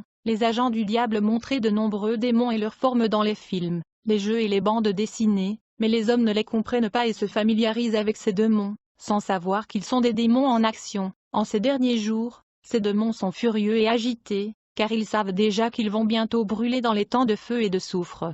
Et ils font tout pour que personne ne puisse monter au paradis où ils ont été bannis. Veillons et prions. Finalement le Seigneur me montre beaucoup l'enfer, pour que je voie la fureur des démons contre les chrétiens en ces temps de la fin, mais les chrétiens sont profondément endormis. Mes chers, je vous exhorte à prier en tout temps avec toute la prière et la supplication dans l'esprit, et à veiller sur elle avec toute la persévérance et la supplication pour tous les saints. Bataille spirituelle avec Baphomet, prince démoniaque des célèbres.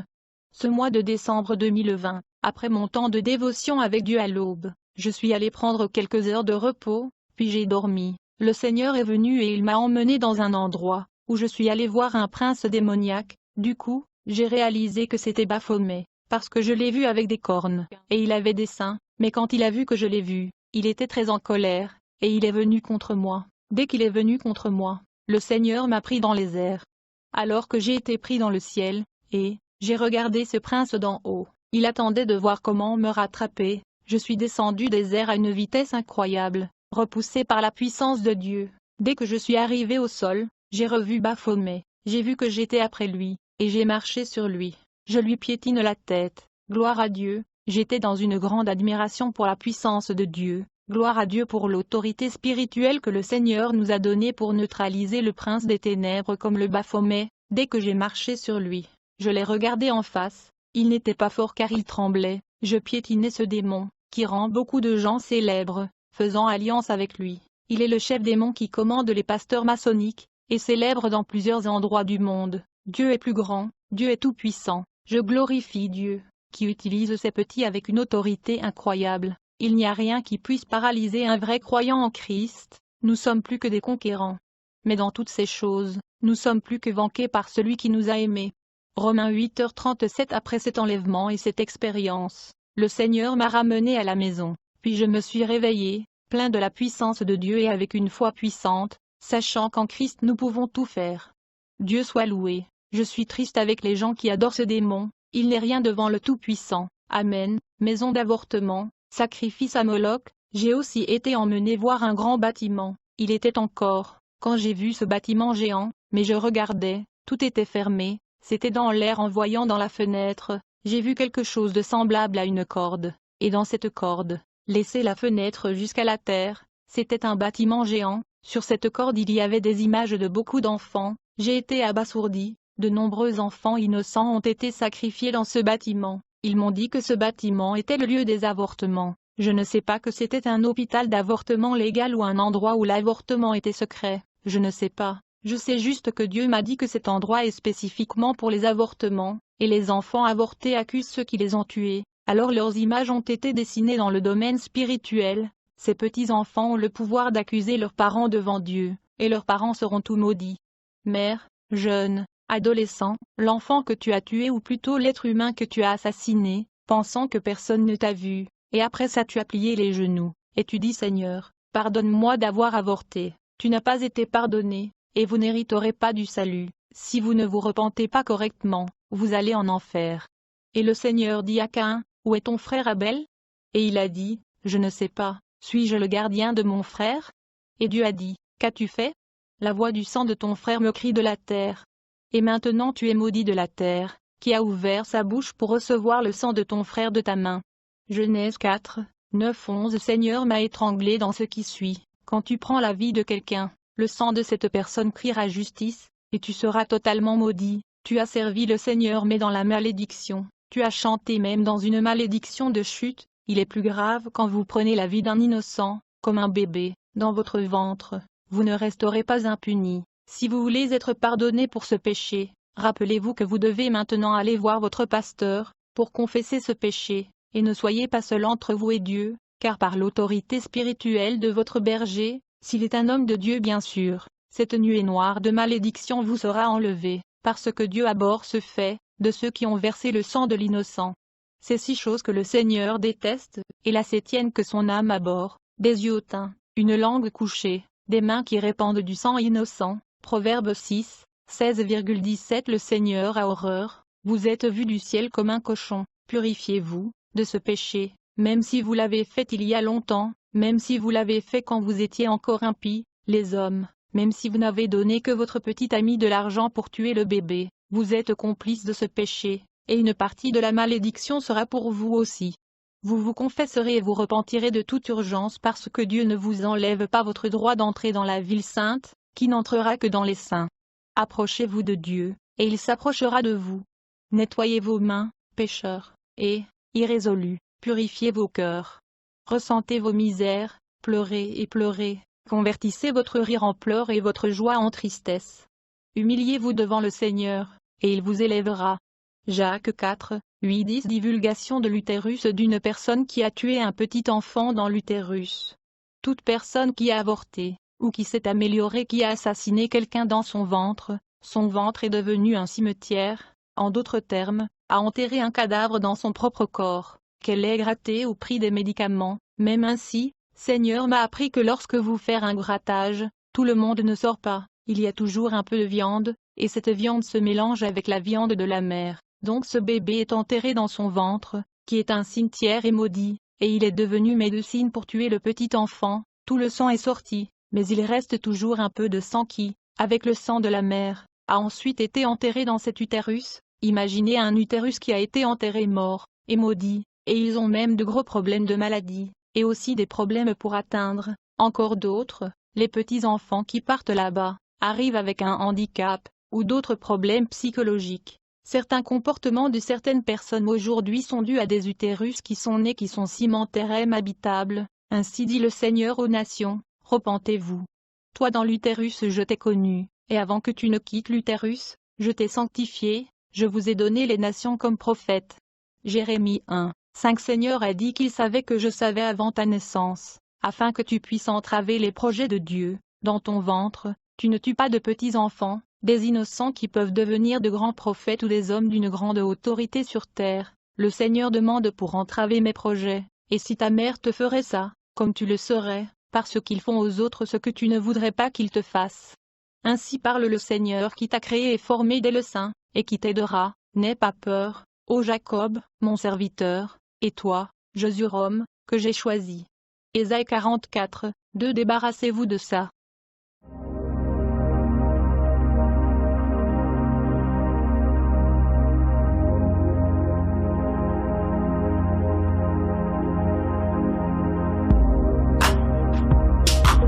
Expose d'un ex-agent marin.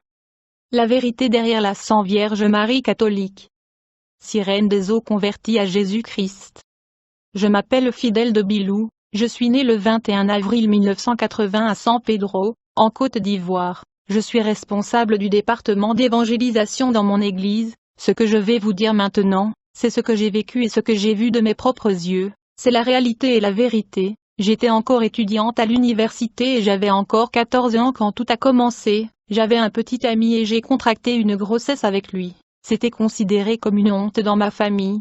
En conséquence, mon petit ami et moi nous sommes enfuis de la ville pour échapper à la honte. Nous sommes allés dans son village natal. Mon père n'avait que des filles. Sachant qu'il n'apprécierait pas cette grossesse, je me suis enfui à Coachri, Lakota, avec mon petit ami Ozugro Raphaël. La famille de mon petit ami m'a rejeté, donc je n'avais aucun endroit où rester. Entre-temps, mes parents ont commencé à me chercher. Ils n'ont pas pu me trouver, puis ils ont commencé à retracer mon petit ami au village et m'ont trouvé. Ils ont parlé à la famille de mon petit ami et ils se sont excusés pour ce qui s'est passé. Après la conférence, il a été convenu que je resterais dans cette famille.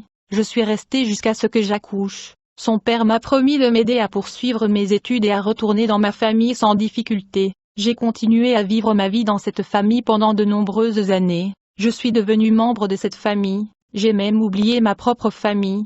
En fait, cette famille était en superstition. Ils m'ont ensorcelé pour oublier ma propre famille. Je suis resté et j'ai eu 4 enfants. À l'époque, j'allais à l'église mais j'étais un chrétien tiède. Je ne suis pas né de nouveau. Mon beau-père adore le dragon, le diable, et beaucoup de ses enfants sont morts. De ses enfants, il n'en avait plus que 10. Un jour, j'ai perdu mes sous-vêtements, qui ont été retrouvés plus tard dans la cuisine de mon beau-père sous ses pagnes. Quand nous l'avons confronté, il m'a demandé de lui pardonner de porter les sous-vêtements et m'a dit de reprendre mes sous-vêtements et de les utiliser comme ça va. Il m'a dit de ne pas l'humilier en le jetant. J'étais naïf. J'ai repris le sous-vêtement et après l'avoir lavé et gardé pendant quelques jours, je l'ai mis. C'est à partir de ce moment que j'ai commencé à avoir de terribles cauchemars et des rêves de plaisir que je n'avais jamais eu de ma vie auparavant. Tout d'abord, j'ai commencé à manger en rêve. Plus tard, j'ai eu des rapports sexuels en rêve. Je n'ai pas pris ces rêves au sérieux. J'ai continué à vivre ma vie et ces rêves de rapports sexuels sont devenus normaux pour moi.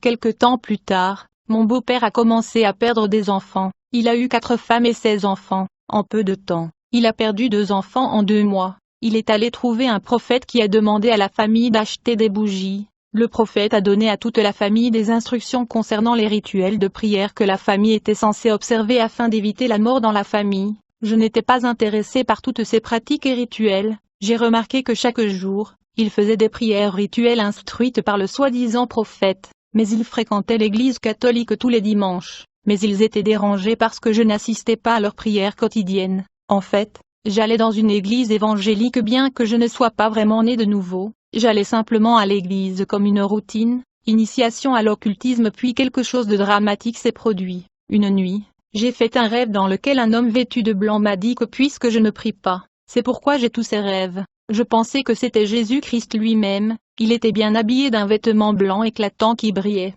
Cette entité de lumière m'a dit que tout le monde dans la maison prie mais que je n'ai pas participé, que je devrais me joindre à eux dans la prière. J'ai vraiment pensé que cet être de lumière était Jésus-Christ, il était de race blanche aux cheveux longs. Je ne savais pas comment Jésus-Christ pouvait m'envoyer participer à une prière rituelle, et ce n'est pas étonnant, car Satan lui-même se fait passer pour un ange de lumière. 2 Corinthiens 11h14. J'ai prié la nuit et le matin mais à la fin, j'ai rejoint la famille dans leur prière rituelle. Je suis retourné chez mon beau-père. J'ai été poussé par un pouvoir d'aller m'agenouiller devant les bougies et de prier le dragon. J'ai demandé pardon à Dieu. Le plus étrange, c'est que j'étais coincé devant ces bougies jusqu'à ce que toute la famille vienne me trouver là-bas. Et c'est lorsque le grand frère de mon partenaire, Zama, qui me voulait aussi, m'a aspergé d'eau que j'ai pu me lever. C'était un miracle pour moi. Je pouvais me déplacer librement maintenant. J'ai été touché par ce miracle, pour m'encourager à prier avec eux, car selon eux c'est parce que je ne prie pas avec eux que je suis resté cloué devant les bougies. Il m'a donné un petit livre de prière. J'ai commencé à assister régulièrement à cette prière en famille. Ils utilisaient la Bible malgré le fait qu'il s'agissait d'une secte occultique. J'ai reçu un livre de prière à Marie la Sainte Vierge. Il y avait des prières comme « Je vous salue Marie, pleine de grâce », etc. Plus je lis ce livre, plus j'ai envie de le lire. Alors que je continuais à lire ce livre et à assister à la prière en famille, mes yeux spirituels se sont ouverts. Quand je marchais dans les rues, j'ai commencé à voir au-delà de la vision normale. Je voyais des choses bizarres et étranges. On m'a dit que c'était un cadeau d'illumination. Alors que je continuais cette série de prières, des choses très étranges continuaient à se dérouler. Petit à petit je me suis retrouvé sous la mer. Je ne sais pas comment je me suis retrouvé là-bas. J'en ai parlé à mon beau-frère mais il m'a un peu ignoré. Le royaume marin plus tard, il m'a donné de l'eau à boire. Je pensais que ça allait l'arrêter mais ça a empiré les choses. Le jour même où il faisait nuit, j'ai été transporté mystérieusement sous l'océan. J'ai vu beaucoup de monde. J'ai vu des foules de mystiques et d'occultistes. Ils étaient bien habillés et avaient des réunions. Il y avait de grandes salles là où ces gens tiennent des conférences sur les églises vivantes afin de les déstabiliser. Lors de cette réunion, l'un des mystiques prononçait un discours. Comme j'étais nouveau dans ce monde occultique, la réunion ne me dérangeait pas. J'étais dans un nouveau monde et pour moi, j'apprenais en fait à évoluer dans cette nouvelle réalité. Lors de la première rencontre, j'avais l'air d'une petite fille, et en fréquentant la mer, j'ai commencé à marcher et à grandir. Puis j'ai commencé à tout maîtriser. J'ai été vraiment bien accueilli. J'étais considéré comme une âme nouvelle. Les gens étaient heureux et excités de me voir dans ce royaume mystérieux. Baptême du feu. Puis la hiérarchie a décidé d'organiser une cérémonie de baptême du feu pour moi. On m'a dit qu'ils appelleraient Dieu pour qu'il vienne me baptiser de feu. Dans l'univers sous l'océan, Satan est considéré et appelé Dieu, exactement comme Jésus est Dieu dans notre univers physique. On m'a dit que le but de cette cérémonie était que je devais être rempli du Saint-Esprit afin de servir le Dieu lucifié. Une date a été fixée pour la cérémonie du baptême du feu et ce jour-là, nous étions tous rassemblés. Il y avait beaucoup de mystiques, d'occultistes et de sirènes. Mon beau-frère Zama qui était parmi les mystiques m'a présenté la sirène océanique pour mon baptême du feu. Il m'a présenté comme un nouveau venu à Mami Vata, reine de la côte ou même sirène des eaux, appelée sous la mer Vierge Marie. Dans cet univers sous l'océan, les gens l'appellent la Sainte Vierge Marie. C'est elle qui est adorée dans l'Église catholique en tant que Mère de Dieu. J'ai marché vers la Sainte Vierge Marie. Elle m'a dit, « Vous êtes les bienvenus dans notre univers. » J'ai répondu, « Amen. » Tout comme la façon dont nous disons Amen à la surface de la terre. Elle a dit, « À partir d'aujourd'hui, tu es notre fille.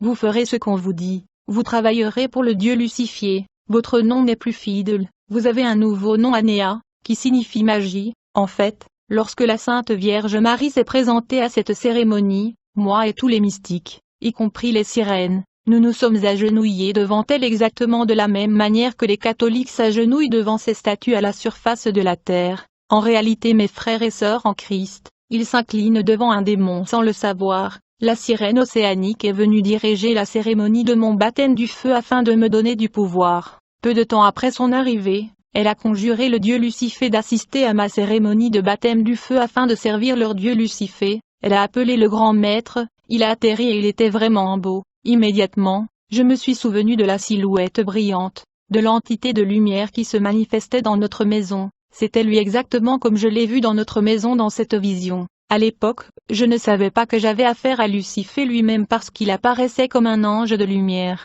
Il ressemble exactement au Jésus-Christ que nous voyons sur les images de l'Église catholique sur terre. Il a salué et tous ont répondu. Il m'a emmené sous la mer pour faire de moi une princesse des eaux. Il m'a dit, vous n'êtes pas n'importe qui, tu es une princesse à partir de maintenant. Puis Lucifer a appelé la sirène océanique, la Sainte Vierge Marie et lui a dit, imposez votre main sur votre fille et transmettez-lui le pouvoir. J'ai donc été présenté par la Vierge Marie avec du sang humain dans sa main au grand maître. Le grand maître a versé ce sang humain sur mon visage et il m'a dit qu'à partir de maintenant je suis oint pour séduire. À la fin de la cérémonie du baptême du feu, Lucifer a prononcé son discours. Il a dit aux participants, vous allez sur terre, vous irez d'une église à une autre et vous les détruirez. Les chrétiens représentent 20% de la population humaine. Vous allez tout faire pour transformer ces chrétiens en incroyants. Ceci est votre mission. Ils doivent être détruits en redoublant d'efforts. Le maître a ajouté.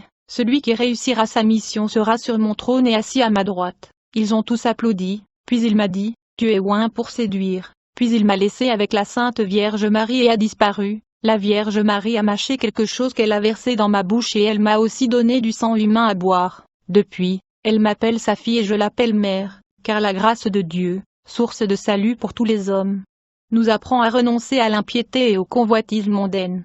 Titre 2. 11-12 usines de fabrication et usines sous l'eau. La sirène océanique Marie a des industries qui fonctionnent même maintenant sous l'océan. Elle a tout conçu dans ces industries et comme je suis devenu son représentant, j'étais censé visiter ces industries, j'étais censé la couvrir dans ces usines et usines au cas où elle serait absente, j'ai donc dû visiter ces usines avec elle. Plus tard, elle m'a montré mon devoir dans ces usines. Sous l'eau, elle a une usine qu'elle m'a montrée où elle fabrique tout. J'ai vu des barils pleins de sang humain frais. Elle a dit que ce sang humain frais avait été obtenu à la surface de la terre. Selon elle, c'est le sang du Seigneur qui purifie l'homme et ce que les païens, ceux qui se disent chrétiens, invoquent est du mauvais sang. Le sang humain mélangé à d'autres plantes permet la fabrication de vernis à ongles, de rouge à lèvres, de maquillage en tout genre. En continuant la visite, j'ai vu de nombreuses bouteilles contenant du liquide blanc. J'ai demandé à la Sainte Vierge, qu'y a-t-il à l'intérieur de ces bouteilles?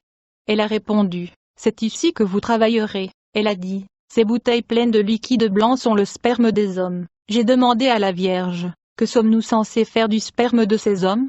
Elle a dit, vas-y doucement, tu sauras. Bien-aimé, la Sainte Vierge Marie utilise le sperme des hommes pour fabriquer une lotion éclaircissante, des produits hygiéniques et de nombreuses autres pommades que les femmes utilisent dans leur toilette, et c'est là dans cette usine que je vais travailler, sous la mer. Les poils d'animaux poilus vivants sont coupés par les sirènes de l'eau. Ils les ont ensorcelés et les ont mélangés avec du sang humain pour fabriquer toutes sortes de perruques et d'attaches capillaires très appréciées des femmes. Ensuite, j'ai vu de nombreux produits de maquillage. La sirène m'a dit qu'elle conçoit également des vernis à ongles en utilisant du sang humain stocké dans des barils. Le sang humain a été mélangé à certaines plantes pour la conception de vernis à ongles. Le noyau du vernis à ongles est du rouge à lèvres et le sang humain. La Sainte Vierge conçoit également des attaches de cheveux. J'ai vu un endroit où des démons travaillaient comme couturiers et créateurs de mode et ces vêtements étaient censés apparaître sur Terre. Mami Vata travaille beaucoup en collaboration avec des usines sur Terre. Il fait disparaître les produits des magasins sur Terre et les remplace de manière mystique et très rapide par ce qui est produit sous la mer. Ce qui se passe, c'est que lorsque les industries et les usines fournissent leurs articles aux magasins de détail, les sirènes remplacent l'original par les contrefaçons conçues dans les usines sous-marines qui sont attachées aux démons. Ainsi, tous ces vêtements et chaussures étaient déjà à la mode dans l'univers sous l'océan avant d'être exportés sur Terre. Je cousais sous la mer et c'était aussi mon métier sur Terre. Je n'ai qu'à y penser et les modèles de vêtements défilent dans ma tête, les pantalons pour femmes, les collants, etc. C'était ma mission. Et les gens me verront sûrement dans mon magasin de prêt-à-porter en pensant que je couds ces vêtements sur Terre alors qu'en réalité ils me sont livrés de la mer. Nous veillons à ce que les femmes paient les vêtements que nous vendons, non seulement en termes monétaires, mais aussi en termes spirituels et mystiques. Ces vêtements sont fabriqués à partir du même motif que nous avons créé à partir de la mer et de cette façon, ils sont marqués 666. La Vierge Marie a même des magasins partout dans le monde qui vendent ces articles. Tous les vêtements vendus sur le marché ne sont pas de fabrication terrestre. Beaucoup d'entre eux sont des contrefaçons du royaume marin. Guerre contre l'Église. L'autre mission qui m'a été donnée est de détruire les églises vivantes. Les églises mortes ne nous intéressent pas parce qu'elles nous appartiennent déjà. Mon nouveau nom Anna, magie, m'a donné le pouvoir d'enchanter et de séduire. Je n'ai pas été envoyé vers de simples chrétiens mais des ministres et des pasteurs. J'ai été assigné contre les églises évangéliques. Je devenais extrêmement belle et attirante. Un jour, je suis allée dans une église particulière qui a été choisie comme cible. J'ai assisté au service. J'ai prié, j'ai chanté des chants de louange comme tout le monde. J'ai fait mon offrande comme tout le monde et à la fin du service, ils ont demandé, qui est venu pour la première fois? Je me suis levée et à la fin du service religieux, le pasteur m'a parlé. Je lui ai dit que j'étais à la recherche d'un ami dans la ville. Immédiatement, le pasteur m'a demandé d'être sa petite amie. Plus tard, nous sommes allés chez lui et comme il était célibataire, le pasteur est allé acheter un préservatif rapidement et nous avons eu des relations sexuelles. Après avoir fini, il était sur le point de jeter le préservatif dans la poubelle. Je lui ai demandé de me le donner. Il a été surpris et il m'a demandé, « Qu'est-ce que tu vas en faire ?» Comme il était déjà ensorcelé, il me l'a donné, puis je lui ai demandé, « Vous me connaissez ?»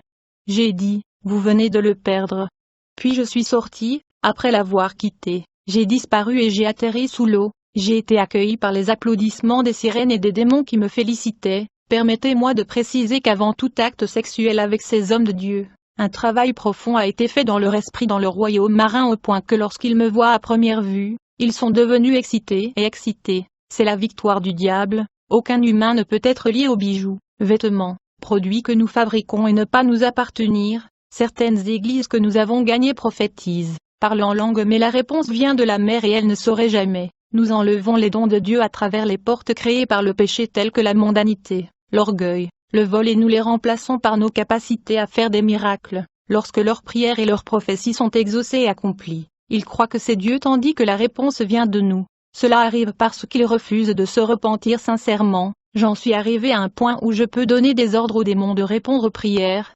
d'accomplir des prophéties et de faire des guérisons et des miracles. Dans certaines églises évangéliques, nous jouions et jouions avec les pasteurs comme les gens jouent avec les bébés. Au cours de mes missions de destruction, je suis allé un jour dans une église baptiste des œuvres et des missions. Les femmes de cette église sont un défi et un problème pour nous parce qu'elles se voilent, ils ne s'en séparent jamais, ne mettent pas nos vêtements, n'utilisent pas nos vernis, nos bijoux, notre maquillage, bref, ils empêchent nos produits de fonctionner.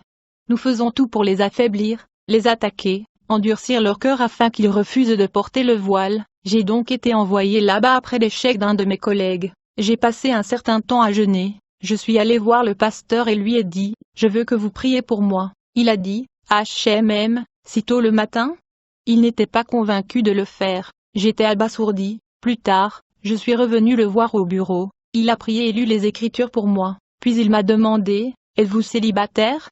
J'ai répondu, « Oui, je le suis, mais vous êtes un homme de Dieu. Je ne veux pas attirer la colère de Dieu sur moi. » Il a dit, « Oubliez ça, rencontrons-nous dimanche après le service. » J'étais heureux et excité ce jour-là. En fait, j'ai été le premier dans l'église parce que Lucifer m'a promis une couronne si je réussissais contre ce pasteur, car beaucoup ont échoué avant moi. Vous devez noter qu'avant le service du dimanche, il y avait beaucoup d'activités et d'envoûtements dirigés contre ce pasteur dans le royaume marin et j'étais généralement rendu extrêmement beau aux yeux de ces pasteurs. Dimanche, je suis venu si tôt le matin, j'étais excité, je ne pouvais pas attendre. Puis le pasteur est arrivé dans l'église qui était déjà pleine, il a commencé à prêcher mais cela ne me dérangeait pas ou ne me souciait pas de sa prédication, mais pendant que je murmurais, quelque chose de dramatique s'est produit. J'avais l'impression qu'un homme touchait mon épaule derrière moi, bien-aimé. Quand je me suis retourné pour vérifier qui m'avait touché, j'ai vu Jésus de Nazareth sur la croix, son sang coulait et j'ai entendu une voix puissante me dire, « Regarde comment tu me crucifies à nouveau sur la croix. »